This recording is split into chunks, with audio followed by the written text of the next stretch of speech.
I had told her years ago, you're old enough, I want to be here. So we took a little family.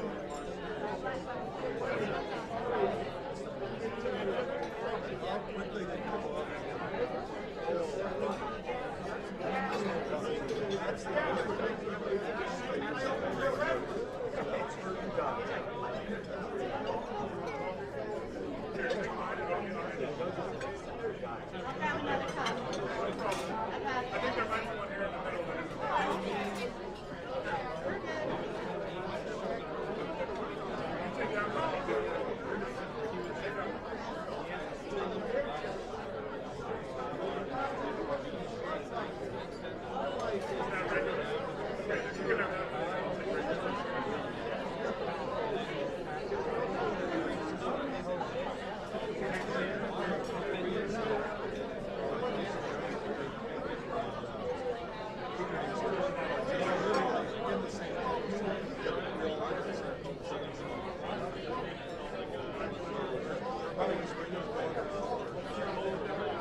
That's the I think they got the inspiration to do that.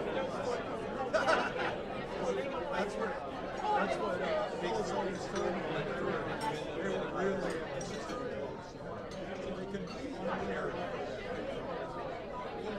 Yes. That's all beautiful.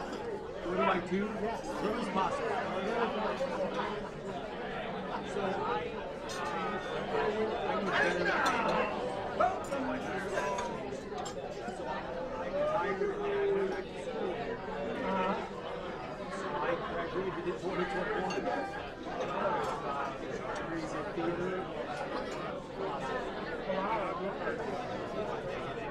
today was my first day of the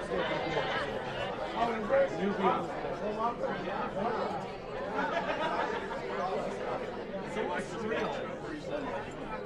Like when I was, I'm obviously not a traditional student, right? So when I was going to school here, we would come to one of these dinners, like every summer or whatever, and it was just the weirdest thing because like kids were like moonlighting and serving were my classmates. And I was going to school with them, and Randy from the Veterans Center is like my best bud. I love Randy. It's just the weirdest thing. It was always the weirdest thing. But it was fun. Thank you. All right. Break up the great conversations around the table. But it's time. We really came here to honor a couple of our friends tonight for their excellence in education. And so it is my privilege to do this for the first time at the University of Dubuque. And I'm learning several ropes, and this is one of the ropes that I'm learning, so bear with me, but I am really excited and honored to be here to be able to deliver these two awards to two very deserving faculty members. So the first award that we will give is the John Knox Coit Prize. So it is my great privilege to introduce you to this year's recipient of the University of Dubuque Faculty of Hall of Fame John Knox Coit Prize, a faculty member whose quiet, steady dedication has shaped the very foundation of learning at our university for nearly 2 decades. Professor Michelle McKinley. I've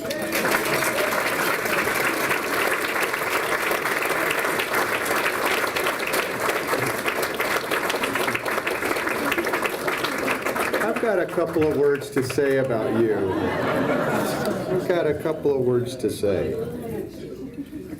Michelle grew up right here in Dubuque's College Hill District. A first-generation college graduate, she earned her undergraduate degrees in anthropology and English, and later a master's in English literature. She began her teaching career while raising 3 children and engaging deeply in Dubuque's rich arts and theater scene. From 1988 to 2006, she served as an adjunct instructor across 4 local institutions. In 2006, we were fortunate to welcome her to the University of Dubuque full-time, where she has since become a cornerstone of our general education program and a vital presence in our English department. Today we recognize not only a remarkable teacher, but also a servant leader whose commitment to students, colleagues, and the university mission runs deep. Across every recommendation that I was able to read, one thing is clear. Michelle McKinley has always been the kind of educator who does the unglamorous work and does it with excellence. She teaches some of the heaviest student hour loads in the department.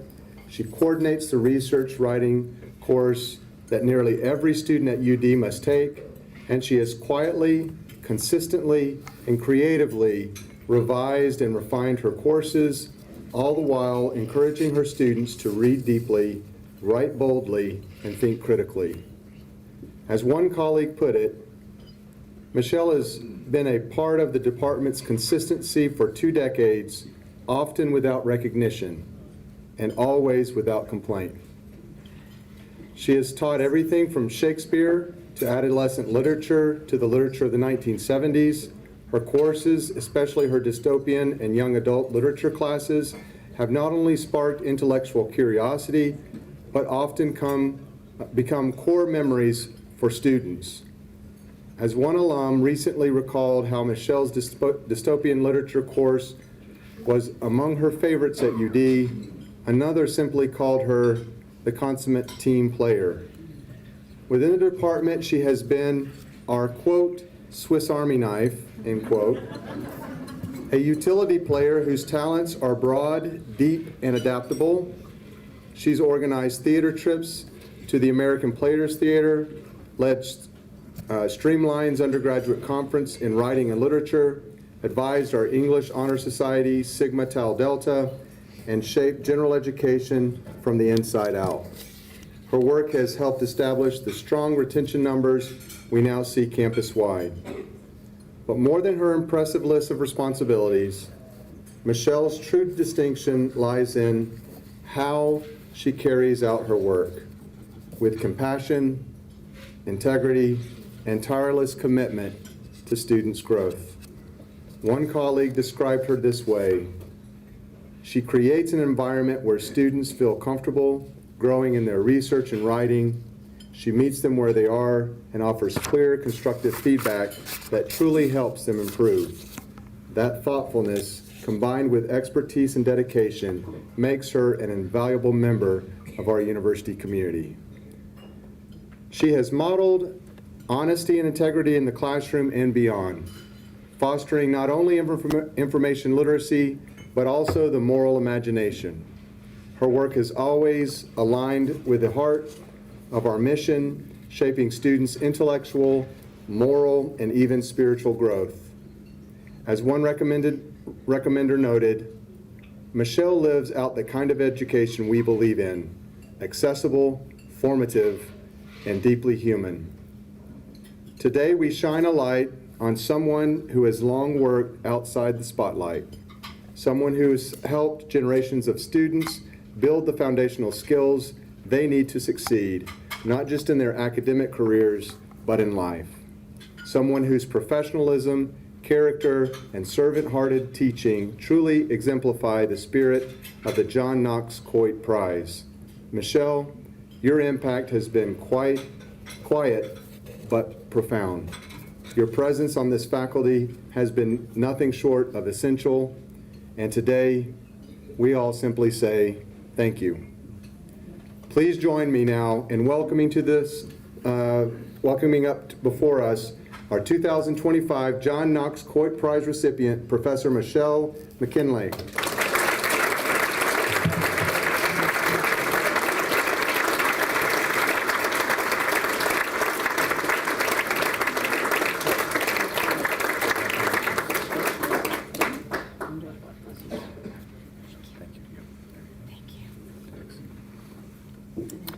Yes, you have some comments.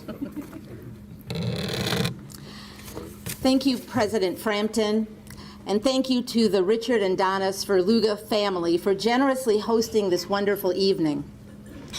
I've attended many Faculty Hall of Fame events and never imagined that I would be enjoying the evening from this vantage point. So, thank you. I want to thank my colleagues in the English department. We are a department who like each other and support each other. We fit together and have very little drama.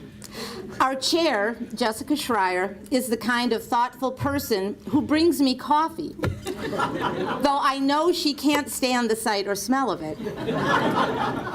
Let me share one example of the lengths we will go for each other. A few weeks ago, when I was asked to schedule a meeting with President Frampton, I was a little panicky. Before I met with the president, I confided to Jessica that I was meeting with him and I was feeling a little nervous. After President Frampton shared the good news of this recognition, and I was instructed to keep it secret, I knew I needed to invent a cover to tell Jessica about my meeting. And it needed to be the kind of cover that wouldn't raise suspicion. A casual lie. Andrew Jones and Jessica and I were chatting in my office, as we often do, and Andrew reminded me of the Archway Reading Series writer, which had been scheduled earlier in the semester for April 10th, tonight. What could I say? Cancel the event and come to dinner at the country club? That would raise suspicion. Jessica and Andrew both asked, "How did your meeting with President Frampton go?" And I lied, casually, and said, "Oh, it was really nothing. He just wants to make sure he meets individually with all faculty this year." Jessica replied, "Oh, he hasn't tried to contact me yet." Oops. And it wasn't until the following week that I learned they both were involved in my nomination for this award, as were others in my department. We are a department willing to lie to each other and for each other. And I think that says a lot. I am a first-generation college student. I'm the proud daughter of a blue-collar labor union family. My mom was a telephone operator for Northwestern Bell for 35 years. She made sure our home on Wood Street was filled with storybooks and Nancy Drew mysteries and beautifully illustrated history and travel books and National Geographic magazines. In my home, stories were always within reach. I often witnessed my mom reading. She normalized the act of reading for me. And I think that sparked my love for stories and language.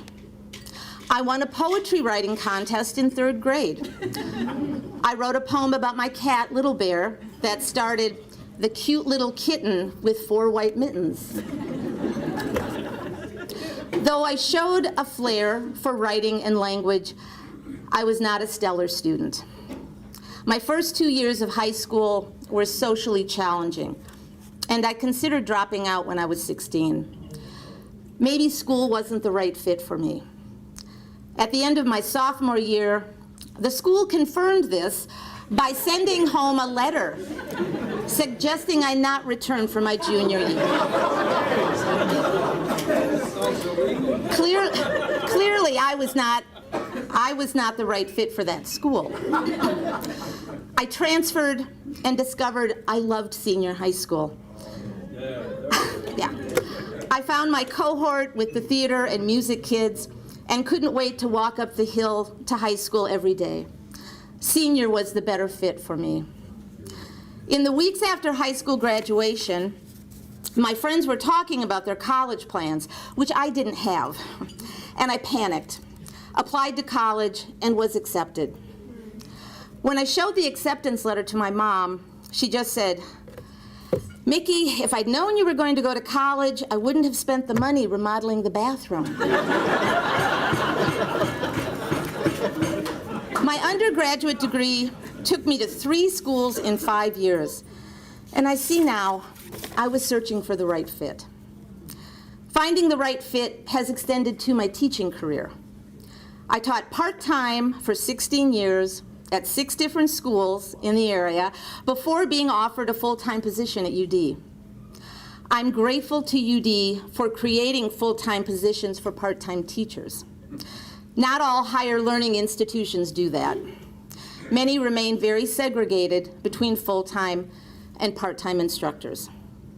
UD has been hospitable to part-time faculty, offering many opportunities to fit fully into the UD community. I was initially hired to teach in the general education program, and I truly enjoy teaching gen ed courses. In these classes, multiple and diverse points of view contribute to shared outcomes, and often a gen ed course sparks interest toward a major or a minor. That's actually how I ended up with a degree in anthropology. One general education class and one teacher lit a spark. I still recall communication professor Bob Reed's response a decade ago when I told him I had been offered a full-time position. "Well," he said, "you've got a job for life." "How so, Bob?" I asked. He replied, "You teach the courses no one else wants to teach." Today, I remain happy to teach gen ed courses in addition to courses for the major. And all of us in the English department teach multiple sections of gen ed courses. Though we are admittedly not the largest major on campus, we likely encounter the most students through our general education courses. Sometimes my colleagues and I encounter students in the gen ed classes who struggle. They may disappear for days or even weeks. They may show up to every class, but not turn in assignments. They may repeat the same course multiple times. UD provides interventions and guardrails for these students, including the TRIO program, aimed specifically at first-generation college students. I sometimes wonder how much less chaotic my high school and undergraduate years might have been if services like TRIO had been more widely available when I was young. I may have found an easier path toward fitting in, but I'm grateful I fit in with UD. Thank you.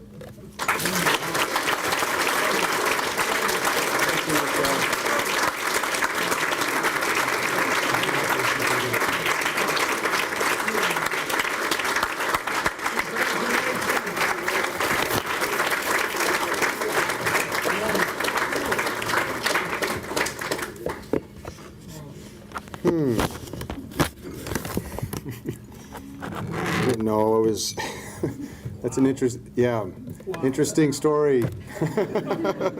Sorry I put you in that predicament. But it was worth it. For your sake, not mine.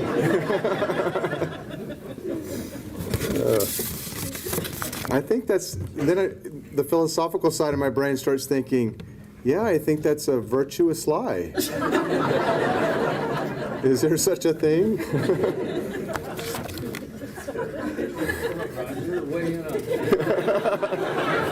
No, not, okay. I'm getting in trouble here. No, virtuous lying. So, on to our next award, equally deserving. So this is the William L. Lomax Award. And I also have the distinct honor of introducing this recipient of this award to a faculty member who embodies what it means to teach with both excellence and empathy. Please join me in celebrating Dr. Emily Viverberg, Assistant Professor of Physician Assistant Studies.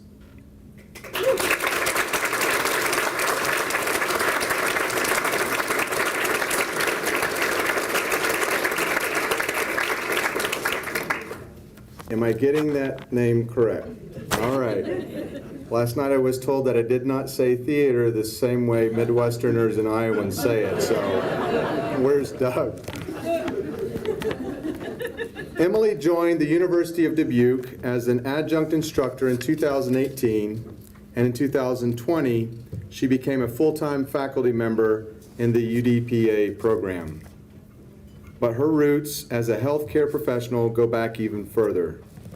Since earning her Doctor of Pharmacy degree from the University of Iowa in 2009, she has served our tri-state community as a practicing pharmacist.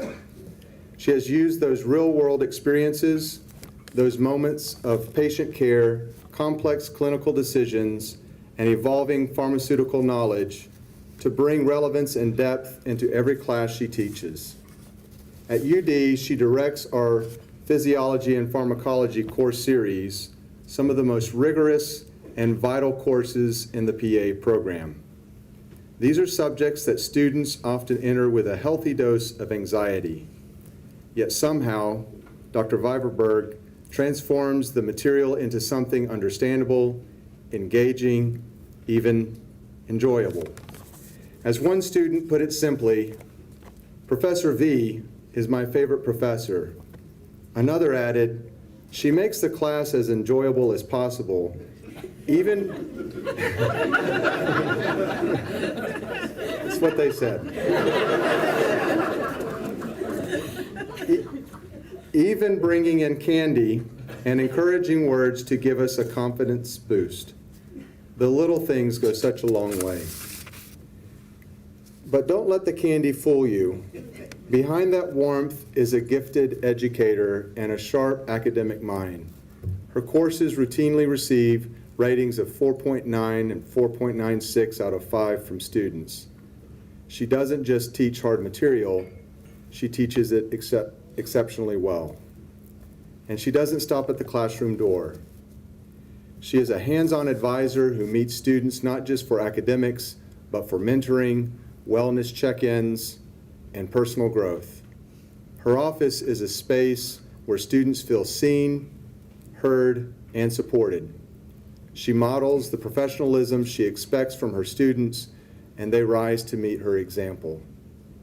Her colleagues call her humble, thoughtful, and the kind of person who chooses her words wisely and always speaks from a place of care. Her service to the university is extraordinary. She stepped in without hesitation to co-teach our Exploring Health Professions course when a vacancy emerged. She serves as a faculty advisor for both PA Admissions Committee and the PA Student Government. She represents UD at career and health science fairs and brings her leadership and advocacy far beyond our campus walls. Dr. Viverberg also brings her students into meaningful service. Through her support of Dubuque's Boys and Girls Club and the Sister Water Project, she not only teaches compassion, she demonstrates it.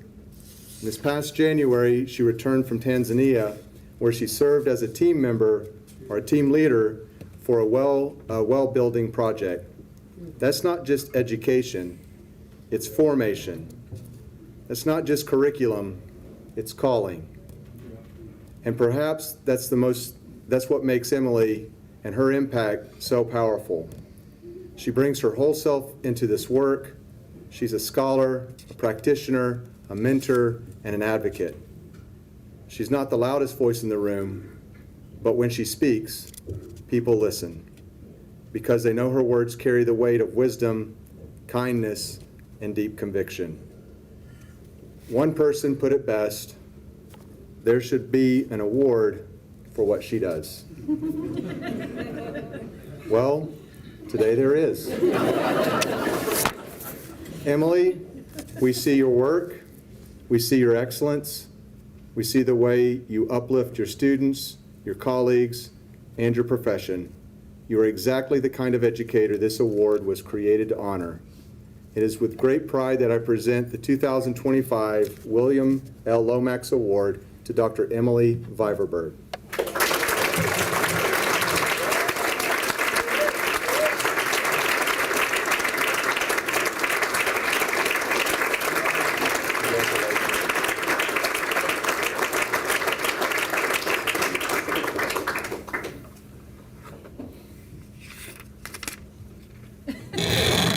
Grateful I can see over the podium.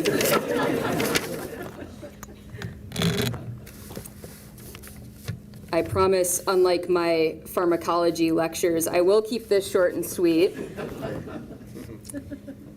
First, a heartfelt thank you. I am incredibly honored and humbled to be the recipient of the William L. Lomax Award. We're especially honored to have Florence Lomax Gifford here with us this evening. This award bears her father's name, a man remembered for his sharp mind, fairness, no-nonsense approach, and I imagine when the moment called for it, some humor and some fun. Very much so. His legacy lives on not just in this award, but in the values we continue to uphold because of his example. While I am grateful to receive this recognition tonight, I know this is a reflection of a collective excellence in teaching and advising that defines our entire campus community. My hope is to honor this recognition by continuing to be a thoughtful steward of the values that it represents. Teaching, as so many of us know, is not a solo act. It's deeply shaped by the people around us, our mentors, our peers, our students, our loved ones. So it is with sincere gratitude that I would like to acknowledge some very special people tonight. Thank you to the UD alumnus and trustee, Richard Svrluga. My apologies if I say your name wrong. I also have a hard last name. And your late wife, Donna, for your generous support of this recognition. To our PA program director, Dr. Natalie Weber, thank you for your leadership that has created a positive and professional environment where we as faculty can really thrive and grow as educators. To my PA colleagues, I am so lucky to work alongside such passionate and brilliant women, and I continue to be inspired by your creativity, your knowledge, and your deep care for our students. To our students, thank you for trusting me with your education, for challenging me, for inspiring me, for mostly laughing at my bad dad jokes, and sometimes unintentionally teaching me more than I teach them. And lastly, to my friends and family here with me tonight, thank you for your unwavering love and support. Your encouragement and love mean the world to me, and I am so grateful to have you all in my corner. It has been an honor to share this moment with you this evening. I have a deep respect for the many great educators here at UD who continue to make this such a special place to teach and learn. I'm grateful for this recognition, and I'm even more grateful to be a part of this great community. Thank you.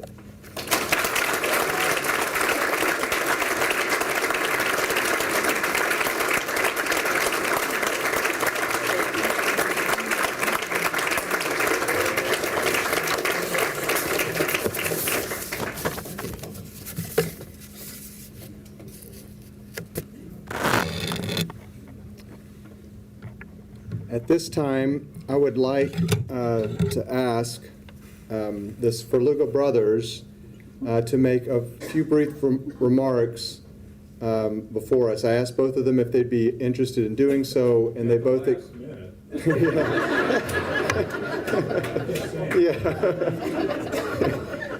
Never stopped you before. Yeah. So since it has been the last minute, you might as well be the first to come and present. Yeah. So I think I've asked Bill to come up and talk a little bit about John Coit at the last minute. Long preparation.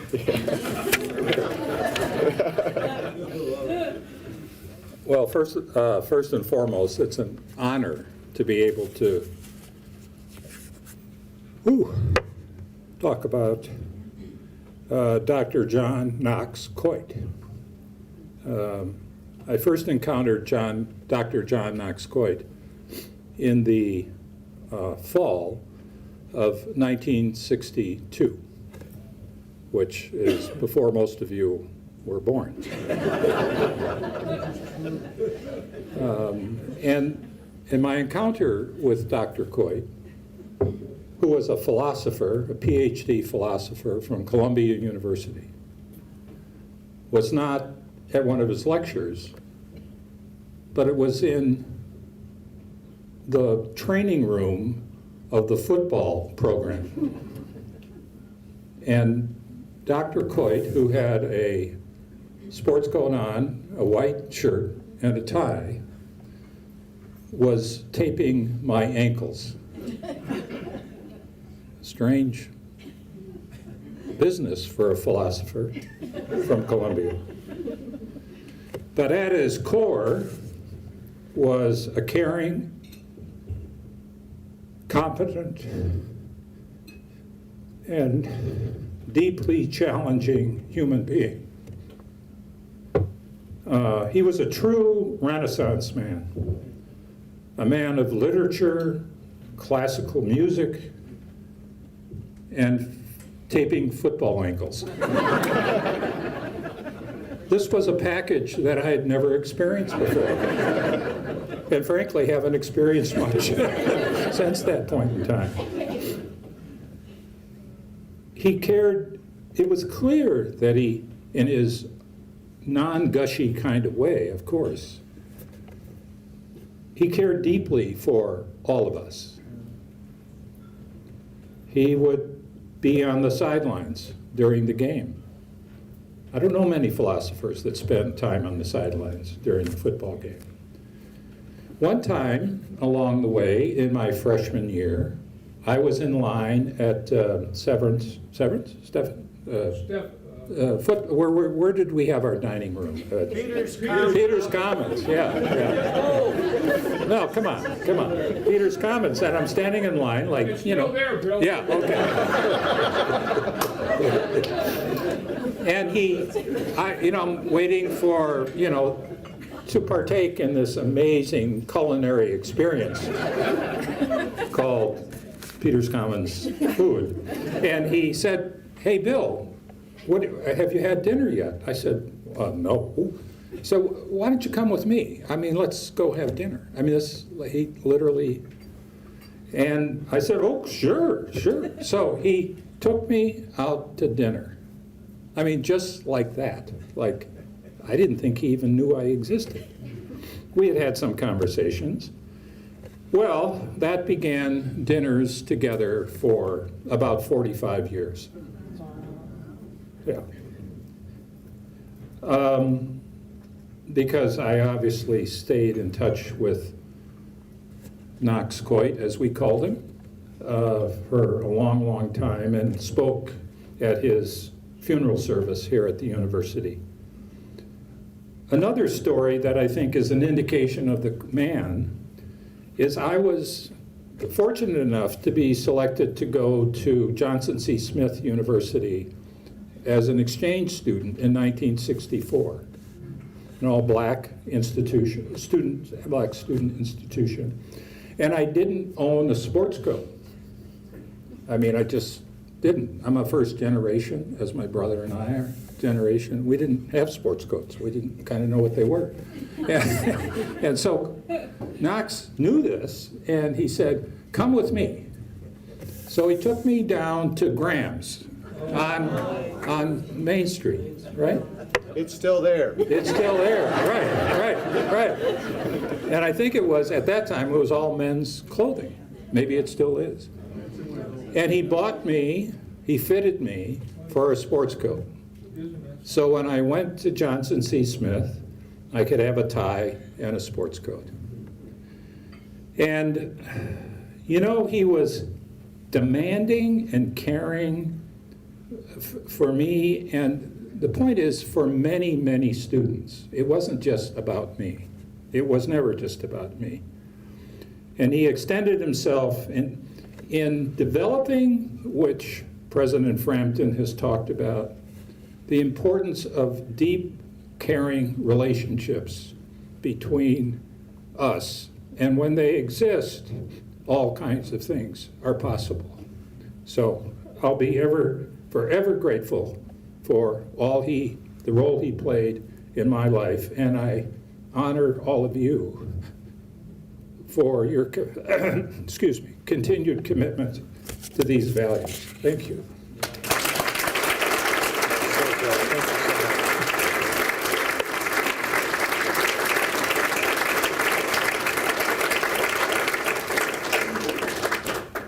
And now I'll ask Dick Svrluga to come and make a couple of remarks. We'll come around this way. Yeah. Well, hard to beat that. As was mentioned earlier, Professor Lomax's daughter, Frances, is here tonight. Frances, please stand up. Yeah.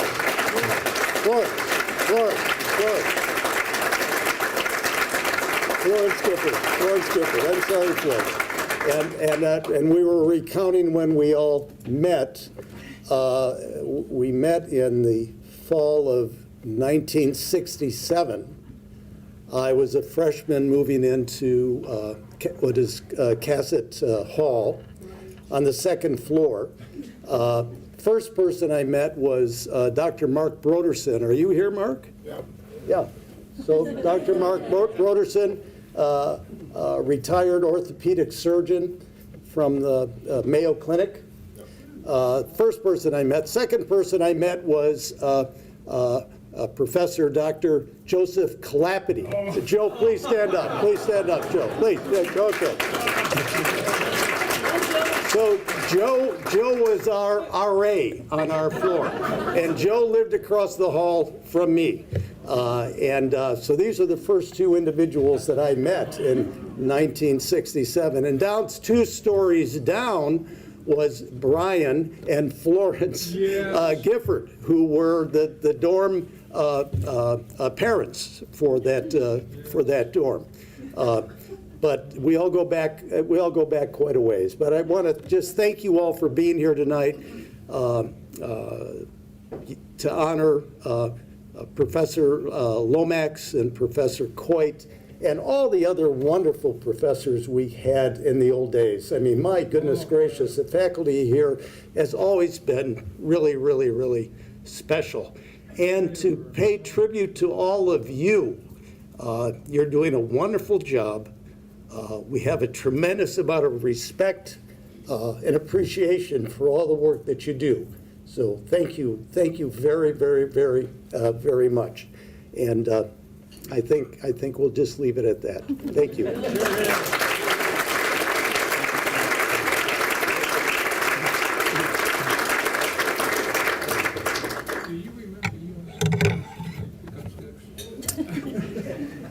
And now our board chair with some closing comments.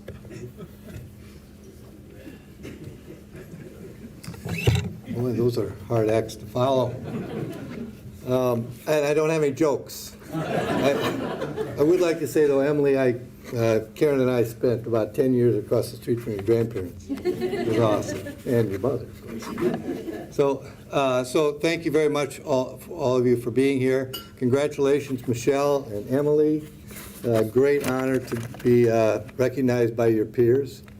I want to thank all the faculty who is here, along with the staff, but specifically faculty, because you are our main contacts as a university with our students. And you just heard it tonight from the Svrlugas. That's a big thing to remember, is who did you spend time with and who paid attention to you and made you feel appreciated. So also, thank you to President Frampton. It's been my honor to be able to get to know him over the last year. We've met probably more often than you would like, but we've gotten to know each other very well and a great relationship. And I was fortunate to be on the search committee, and he was exactly the right guy at the right time. So thank you for coming and joining us. And then lastly, yep, yeah, sure. Congratulations.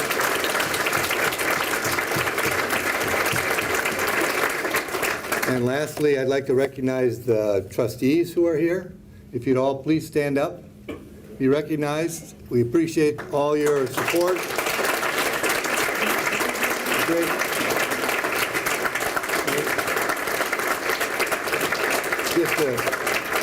We had our board meeting yesterday and then finish up tomorrow. And it's always so encouraging to see everybody, all the trustees that are so engaged. We have 30 trustees plus President Frampton. Is it Frampton or Trampton? It's whatever you want it to be, sir. I call him what? Yeah. He calls me Carl half the time. He doesn't remember my name either. So, but we have 30 trustees, and then the president is also a board member, and 20 of those happen to be alum. 20 out of the 30. So, but it's also, yeah, thank you.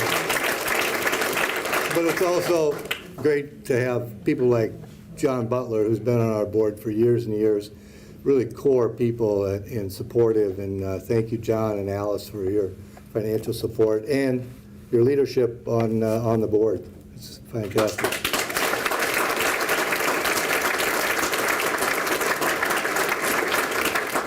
And so, yeah, we appreciate it's an honor for us as trustees. We are totally engaged and appreciative of all the efforts you put forth to make this a university that will be around for years and years to come. And I thank you for being here, and have a nice evening.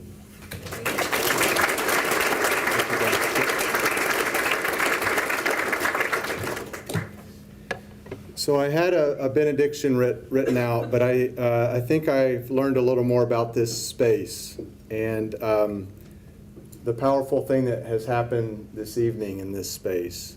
Now, I came out of the faculty ranks into administration, so there really is a part of me that deep down, I still look in the mirror and identify myself as a faculty member. I mean, that's what got me into this business. So I know the work that you do. I know how hard it is. I was up before the board a lot today, and it reminded me the pain in the back on that first day of class when you come home, the stress that you feel you've got a new audience. I'm dealing with a new audience here.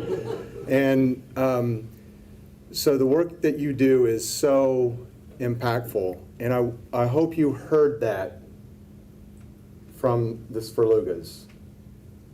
And I know others like them could have said some of the same things, but the work that you do is intergenerational. It passes down from one generation to the next. And when I typically ask students, what do you think's the best, and this is true beyond UD, it happened at the last university I was at and then the previous one. I would ask students, what's the best thing about the university? And I would think it might be all sorts of things I had pre-planned in my mind. And they said, the faculty. And sometimes I would ask students that weren't very good students. And they still said the faculty because of what you heard tonight when you guys show up for the students when they're having a really difficult time. It's more than just the curriculum, it's the relationships, it's your dedication, your service, and this is the benediction. It's not a very good one, but go knowing that your work matters greatly. And go knowing that you have a board that has shown up in this event to see you, to thank you, and to be present with you. That doesn't happen everywhere. Those are good words. Amen.